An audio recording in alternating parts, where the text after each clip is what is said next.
नमस्कार।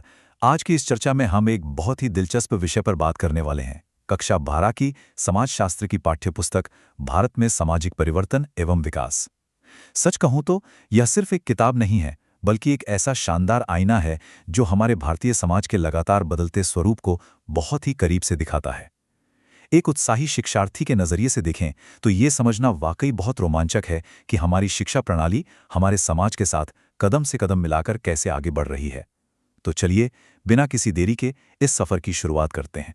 हम अपनी चर्चा की शुरुआत करते हैं एक बहुत ही दमदार दार्शनिक विचार से।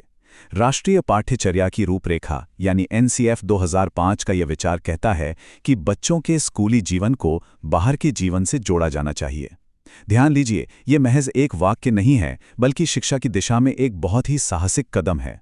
इसका असली मकसद क्लासरूम की चार दीवारी और बाहर की वास्तविक दुनिया के बीच खड़ी उस अदृश्य दीवार को हमेशा के लिए गिरा देना है। जरा सोचिए, अगर पढ़ाई का हमारे रोजमर्रा के जीवन से कोई लेना देना ही ना हो, तो ऐसा लगेगा मानो स्कूल के बाहर की दुनिया किसी दूसरे ग्रह पर हो।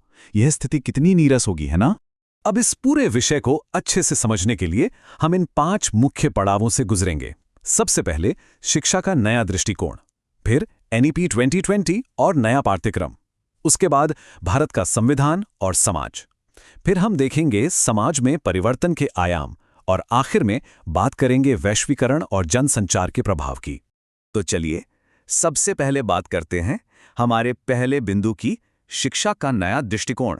दशकों से हमारी शिक्षा प्रणाली बस सिलेबस के भारी बोझ और रटने की प्रवृत्ति के तले दबी हुई थी, जहां सिर्फ और सिर्फ पाठ्यपुस्तक को ही परीक्षा का एकमात्र आधार माना जाता था।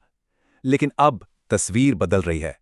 नई व्यवस्था इस समस्या का बिल्कुल सीधा और सटीक समाधान लेकर आई है। अब फोकस है एक्सपेरिमेंटल लर्निंग यानी अनुभवात्मक अधिगम पर।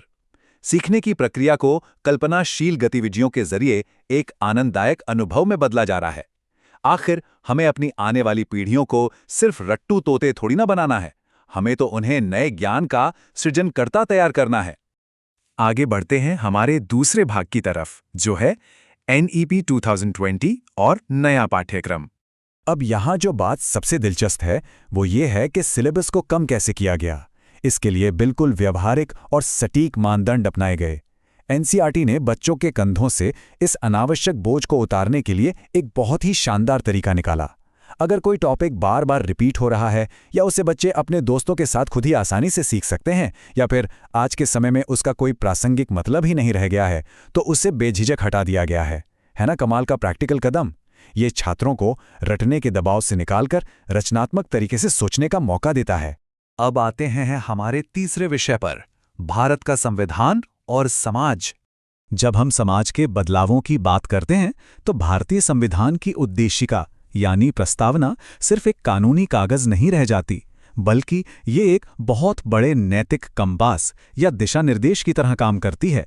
ये न्याय, स्वतंत्रता, समता और बंधुता का सर्वोच्च प्रतीक है। समाज के व्यापक विकास के लिए यही प्रस्तावना एक मजबूत लंगर का काम करती है। ये हमें हमेशा याद दिलाती है कि समाज में चाहे जितने भी संरचनात्मक या सांस्कृतिक बदलाव आएं, उनकी बुनियाद हमेशा इन्हीं लोकतांत्रिक और मानवीय मूल्यों पर टिकी होनी चाहिए।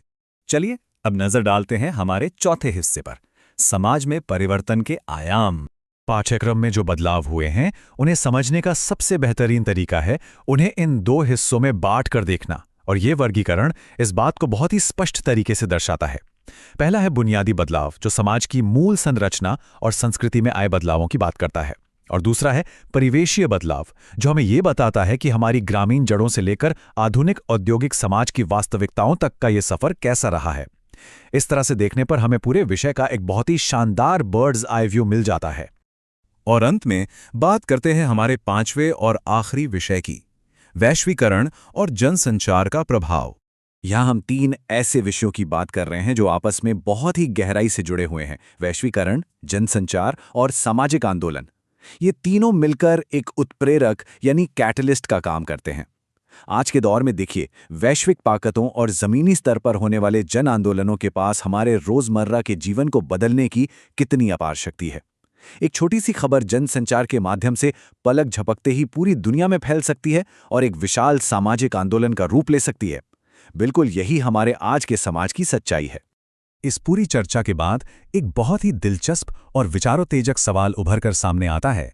जनसंचार माध्यम और आधुनिक सामाजिक आंदोलन हमारे समाज के संरचनात्मक और सांस्कृतिक बदलाव की रफ्तार को आखिर कैसे इतना तेज कर देते हैं?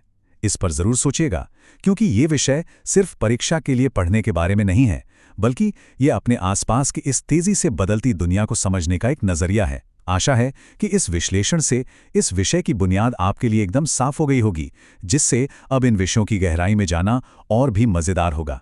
इस चर्चा में साथ जुड़ने के लिए बहुत बहुत शुक्रिया। ऐसे ही सीखते रहिए और आगे बढ़ते रहिए।